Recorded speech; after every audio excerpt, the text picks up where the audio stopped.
I didn't want to make this a super long show, but I did think it was important to talk about that. So I'm glad you were able to talk about that.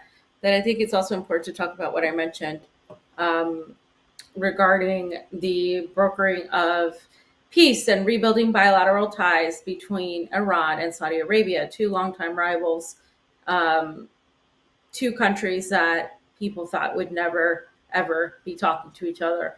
And here we are, China has been able to do that while the United States is trying to wage war with China and Russia.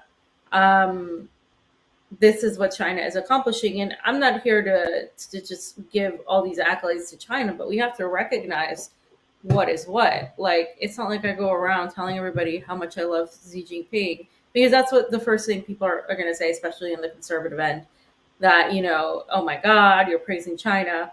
But I'm sorry. China's in a position where they lifted people out of poverty. China's in a position where they are promoting peace throughout the entire world. They're trying to find a solution to the conflict in Ukraine. They've remained neutral. I'm not neutral on that position, but China as a country has tried to be as diplomatic as possible. And in comparison to the United States, especially looking at it from outside of the United States, looking at it from Moscow, we're seeing China emerge in this new multipolar world. And I think this is the biggest news that a lot of people don't realize how big it is. It is probably the biggest news we've seen this entire year. This is a big deal. This really marks a new era. Yeah.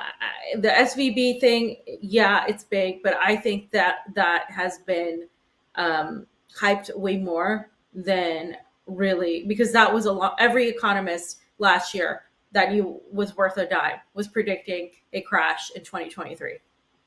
It wasn't just me. Like, I'm not an economist, and I was able to predict that.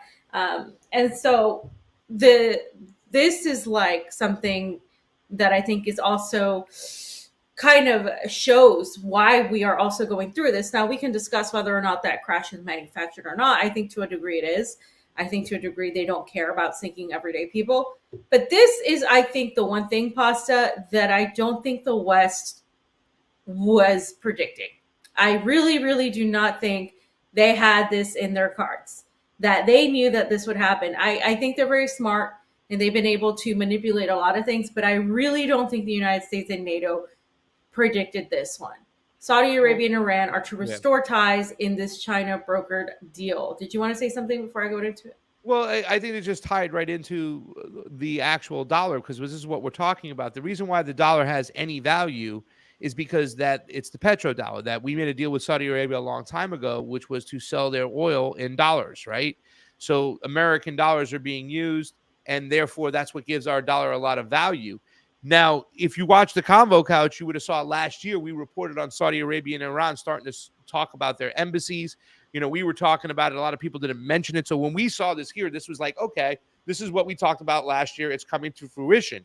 If China starts making deals with Saudi Arabia and they start, selling their oil or selling it off in, the digital yuan or in any type of Chinese currency, that's really going to affect the dollar here at home because that's the only thing that's really propping up our dollar is the fact that Saudi Arabia has agreed to sell the majority of the oil they have in dollars. And if this happens right over here, right, and all of a sudden now they start cutting us out, Saudi Arabia starts moving towards BRICS, that Mm-hmm. spells doom to the United States dollar because it's not backed by anything. Yeah, so this is a major deal, both politically in terms of the global geopolitical aspect and economically in terms of the de-dollarization and where everything is going. Right, nearly every major country in the global south and the east is pretty much trying to find an alternative to being dependent on the dollar, and so that's what is de-dollarization. You can look at to what's going on in South America and the attempt to do that. Also, the attempt to nationalize certain industries.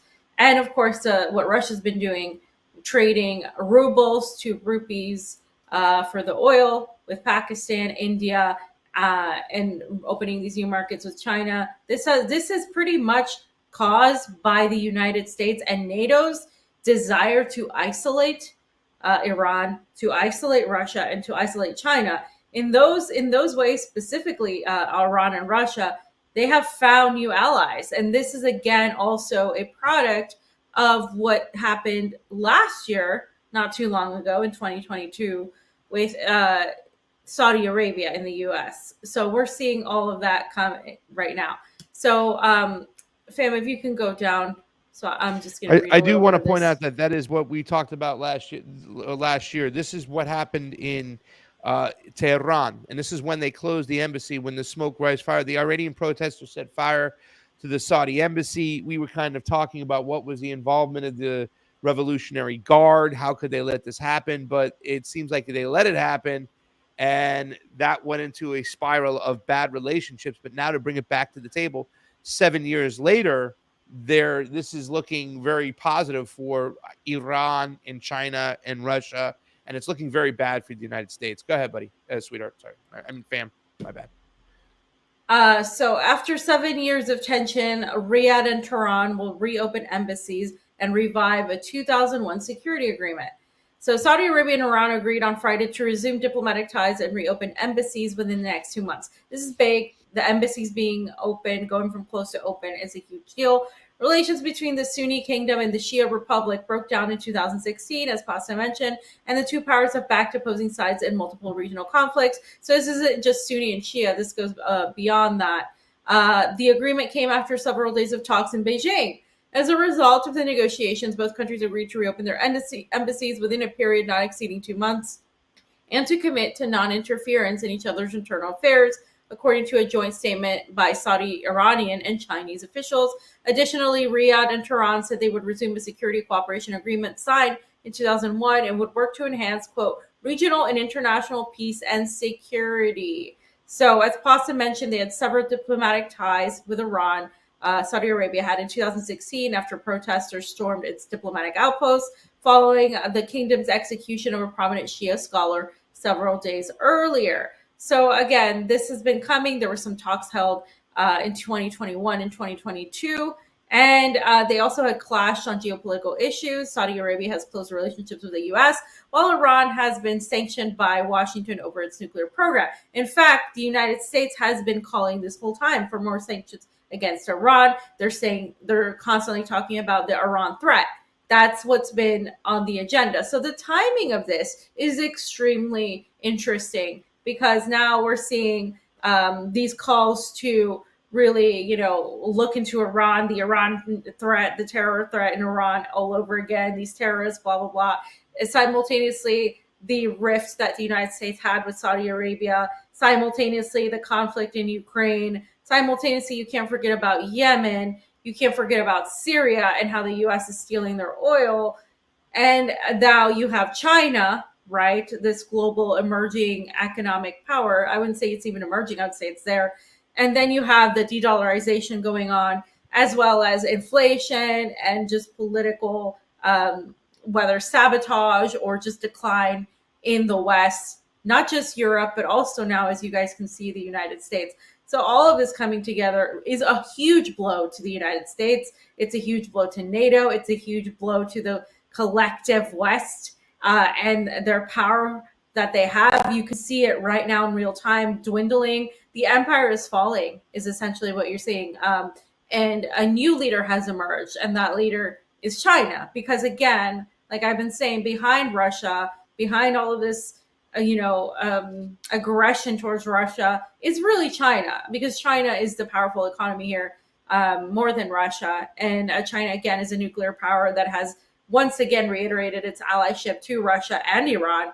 And of course, now you throw in Africa, you throw in Latin America, and you see this emerging multipolar world that we're seeing. And all that means is literally countries want to be able to be in good economic standing with each other, have relationships that are equitable, built on mutual respect, respecting each other's national sovereignty. Meaning, if China conducts its affairs with the Communist Party of China, then what does Iran do? What does Russia do? They say, okay, we're not communists. You do you, boo. That's literally it. Whereas like the United States is like, nah, you can't do that. And so it's literally in the most basic, simplistic terms. That's literally what it is. And that's all. I'd like to point up, as I put your tweet here, that the 2016, what happened was in Saudi Arabia that they had executed a Shia cleric right, inside Mhm. Saudi Arabia. This was all pre-MBS. And I don't know if that has anything to do with that. I just want to point out, though, that the leadership in Saudi Arabia has changed since this whole thing set this off with these two countries started knocking heads. I don't know enough about MBS and Saudi Arabian politics, but he is a different leader. He wasn't the leader in line that was supposed to take the reins. He was not supposed to have the crown. He kind of had a form of a coup over there, a family coup. A lot of people feel that Trump and Kushner was heavily involved that okayed this situation, but this is definitely a different leader. Remember, the situation that happened in 2016 was before MBS was in there, so I just want to point that out as we go deeper into these stories. It is different leadership, so. Right. And out of everything that's happened recently, this is what I mentioned earlier. I don't think the West, especially the United States, foresaw China brokering peace between longtime rivals Iran and Saudi Arabia. Why do I say this? Because I don't think they would have allowed it. If they knew that this was happening, I don't think they would have allowed it. I think they would have done anything to stop it. Their plans against Iran would have been already happening, because there have been, some calls to go and attack Iran, to sanction Iran more, but it hasn't happened the way they wanted to yet. So I don't think they saw this in the cards. And this is not only a global geopolitical impact, as I mentioned, displaying the rise of multipolarity, but also an economic one, proving the West is waning power. The West is no longer calling the shots. Like, they can pretend all they want. You can see Biden and Samantha Powers and Victoria Nuland talk about, democracy and freedom, but a lot of people have just become cynical to that, because they see really what's actually happening with the U.S. And now with what's going on in Georgia, it's very, very clear here that what's going on there is another attempt at another attack against Russia via a different front, similar to the Euromaidan of 2014, with the same NATO, EU, support, very organized, very, so these are like the last screeches, I think, of the empire. I don't think the dollar is going to like collapse like you're right away. I think this is going to take some time, but the fact is people are moving away to try to find new mechanisms, new means that leave these countries more independent of the dollar. And that's just de-dollarization. Basically, it's not going to be the one true currency. And a lot of these countries, they want to be able to trade in their currencies, whether it's the yuan, whether it's the ruble or the rupee. These countries, exist, and they want an equal standing with the rest of the world. And for too long, they've been just dismissed as, third world countries, developing countries, and that's quickly changing. And by the way, what I had talked about really quickly too before, and this is why a lot of people, Steve had mentioned it this morning, and we didn't get to go deep into it, but remember, Soleimani was killed while killing a message to resolve Saudi tensions. That is not what the United States and Israel wanted. They did not want these two entities coming together. So the fact that he was willing to try to make peace with them, and he was such a high-ranking, figure within Iranian politics, a hero, that, what are we going to do? Well, we can't have those guys come together. Let's whack them, fam. Right. That's why I think that they didn't foresee this. Yeah. Because they whacked, as you say, they whacked Soleimani, and that was under the Trump administration. So when people say Trump was this and that, I'm like, no, I'm sorry. That is, he okayed the death of a leader of a country. That's just unheard of. If somebody killed one of our leaders, do you think they'd be fine? This is just like the double standards that the US and NATO have set out for themselves. And another thing is, of course, what that potentially means for the region, because what a lot of people are saying, well, this will allow for more stability in the region, because Iran, obviously, is more of an ally to Russia. Saudi Arabia has not been as pro-Ukraine as the West had wanted them to. So now really what we're discussing here is what are going to be the global implications of this. And there are many. So here's a couple of other tweets, and then I have a video from RT of a interview I did with somebody, and we can stop the interview because it's 7 minutes long, and then we'll discuss, and then we'll continue. But this is Danny Haifong. Saudi Arabia and Iran have agreed to reestablish ties in the deal mediated by China and Beijing. Both countries expressed a commitment to sovereignty and non-interference in the internal affairs of other countries. This is a massive victory for peace and multipolarity. I just want to highlight the commitment to sovereignty and non-interference in their internal affairs.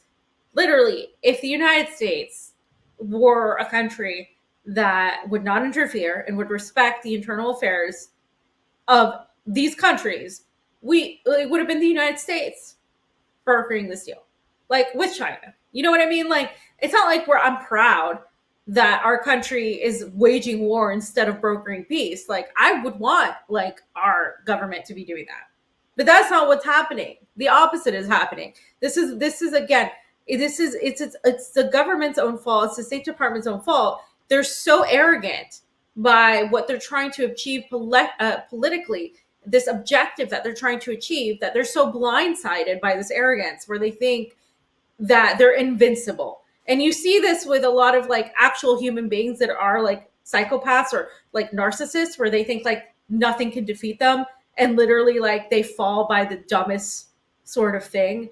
And I think this is something that they overlooked. I genuinely thought that they did. I don't think that they thought that Saudi Arabia and Iran were ever going to just become these,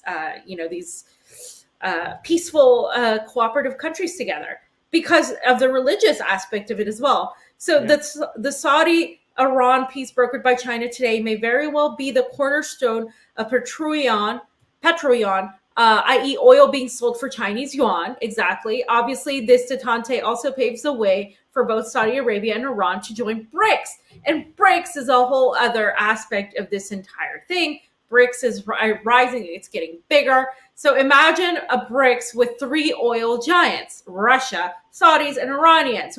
Russia and Iranians are already like huge allies. Now you enter Saudi Arabia.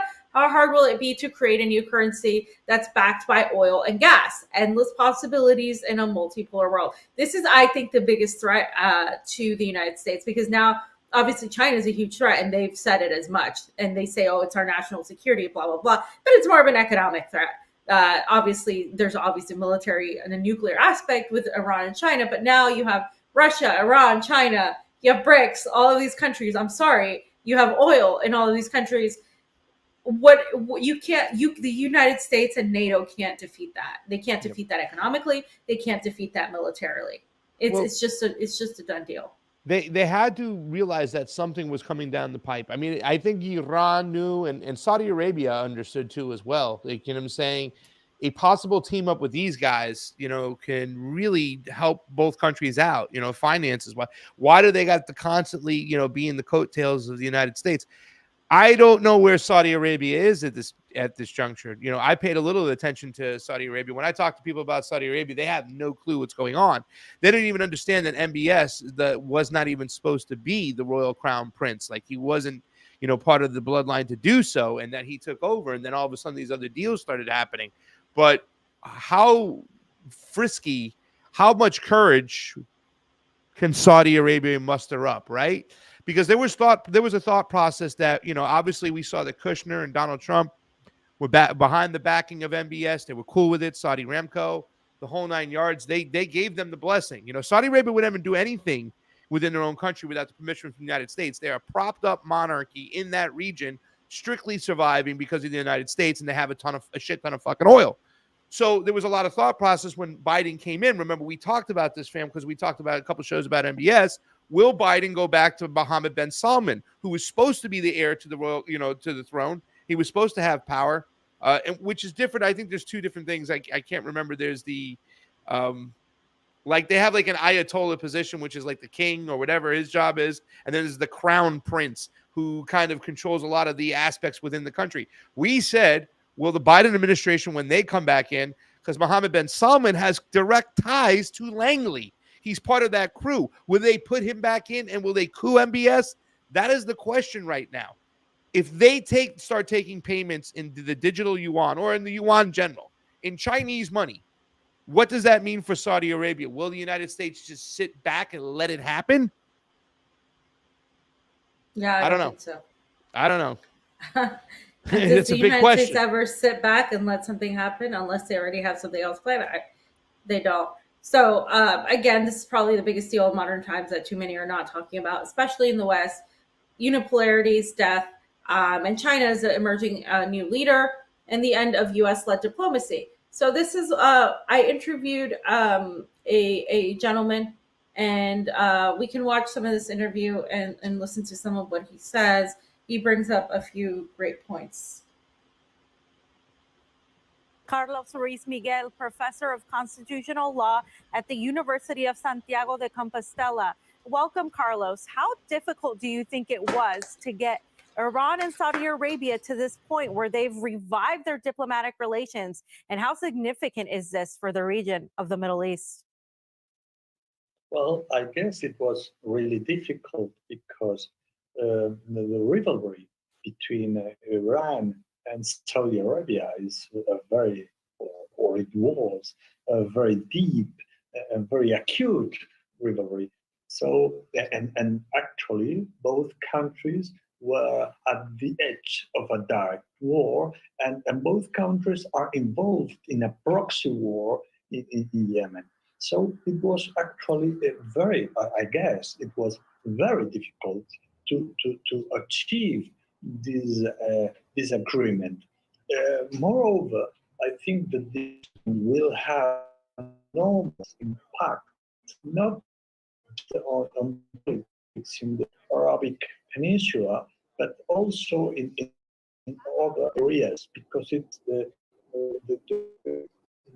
conflict could say, for instance, between Sunni and other branches of Islam, like Shia, is very also acute in Lebanon, for instance. So the impact of this agreement sure will have some effect on Lebanon, for instance, but also it will impact in other areas. And for instance, in the north of Africa also. So it's a very important, major development in international politics. Many look at this as emerging multipolarity. Considering it was China that helped broker the deal, what does this mean for Beijing and its role in the Middle East? Well, it's really an extremely important step. First of all, because I think this could be qualified as the first great political achievement of Chinese foreign policy outside its, could say, natural area. So this is a success for China foreign policy that also will give more credibility to its initiative to bring peace to Ukraine, for instance, where many in the West have cast some doubts on Chinese initiative, and now with this success, the Chinese initiative becomes much more credible than it was before. Well, timing is everything. What do you make of the timing of the deal? Does it have anything to do potentially with the relations between the U.S. and Saudi Arabia, having been strained by the Saudi decision last year to cut oil production? Well, the timing also is extremely important because many of Israel-USA politics, it was clear the messages of the Israel Prime Minister were very clear that he was ready to launch an attack against Iran that maybe could be a nuclear attack that in order to avoid the development of the Iranian nuclear program. So in this respect, in a frame where first Israel is threatening Iran in an extremely dangerous way, and in a frame where Saudi Arabia began an approach to Israel, this is a message to Israel and its ally, the USA, that in the event of an attack against Iran, Iran will not be isolated in the Islamic world. So this move comes in a critical moment where Israel and USA were planning an attack against Iran.